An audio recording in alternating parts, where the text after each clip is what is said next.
지금까지 들어온 주요 뉴스 정리합니다. 오늘도 김영민 아나운서와 함께합니다. 어서 오십시오. 네, 점심 먹고 한잔하면서 듣는 영민한 뉴스 시간입니다. 네, 우리 얘기부터 먼저 해야겠습니다.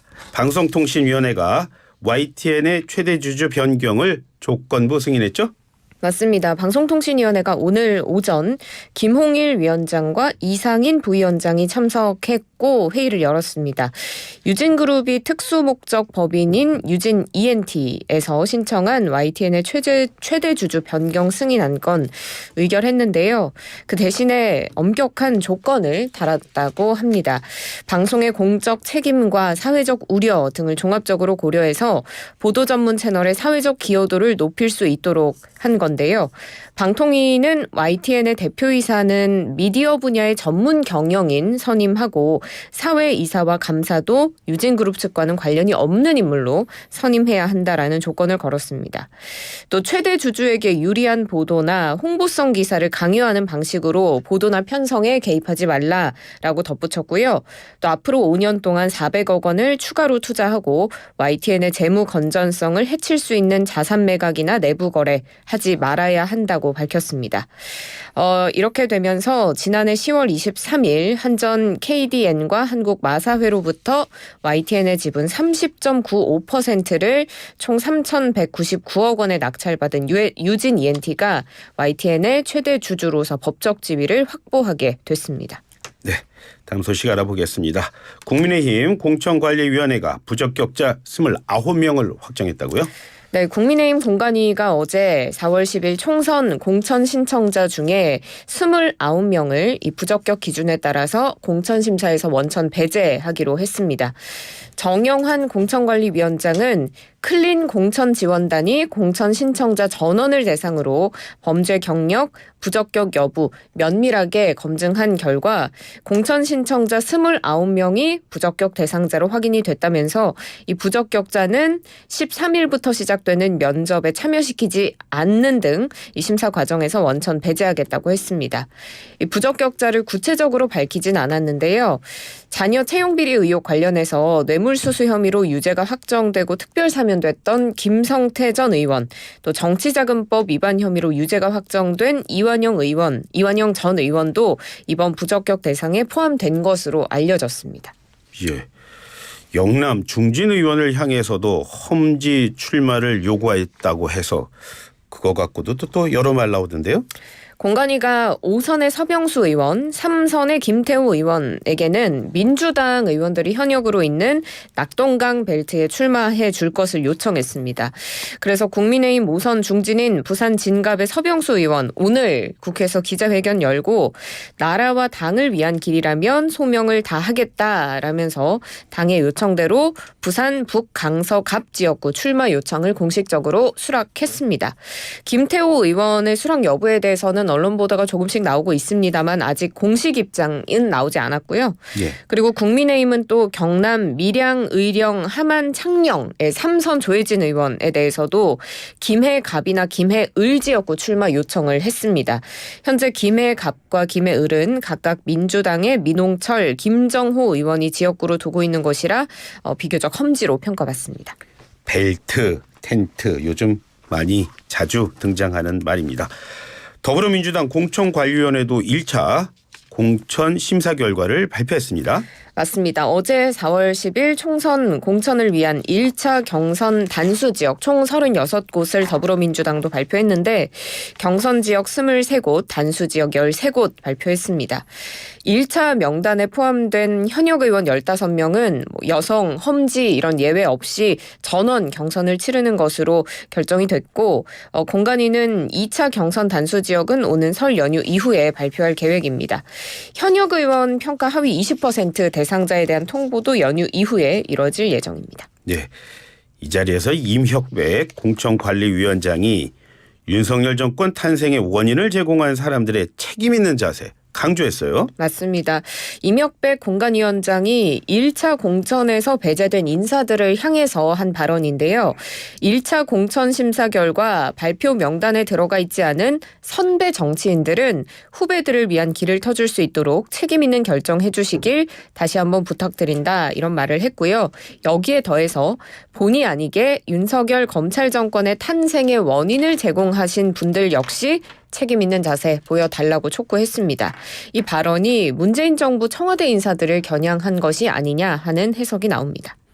거기에 대해서 임종석 그러니까 문재인 전 대통령의 비서실장이 발끈했다고요?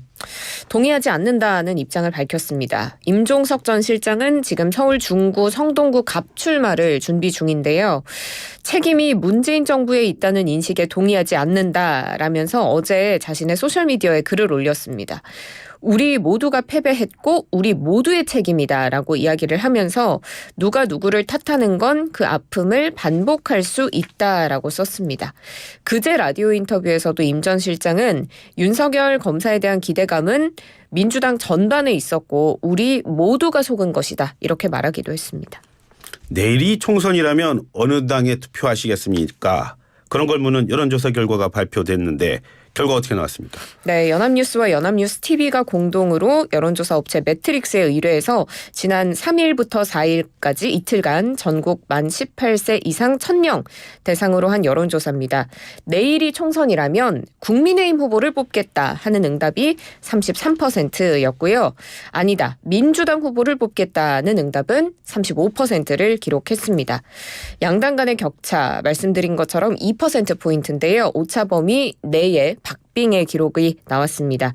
직전 조사랑 비교하면 국민의힘 후보에게 투표하겠다는 응답은 2%포인트 줄어들었고요. 민주당 후보에게 투표하겠다는 응답은 1%포인트 줄어들었습니다. 제3지대에 대한 질문도 있었을 텐데요. 맞습니다. 이준석 대표가 주도하는 개혁신당 후보를 선택하겠다라는 응답이 4%를 기록했고 정의당과 녹색당이 지금 연합정당을 해서 녹색정의당인데 여기에 투표하겠다는 응답이 2%였습니다. 또 이낙연 전 민주당 대표가 주도하는 개혁미래당 후보를 뽑겠다는 응답 1%였는데 이 기간에 새로운 미래로 당명이 변했는데 조사 막판 시점이었기 때문에 개혁미래당으로 그대로 조사가 됐습니다. 예. 기타 3%, 지지정당 없다는 응답은 13% 기록했습니다. 이번 조사는 구조화된 설문지를 이용한 무선 전화 면접 100% 방식으로 진행이 됐고요. 자세한 내용은 중앙선거여론조사심의위원회 홈페이지 참조하시면 되겠습니다. 네.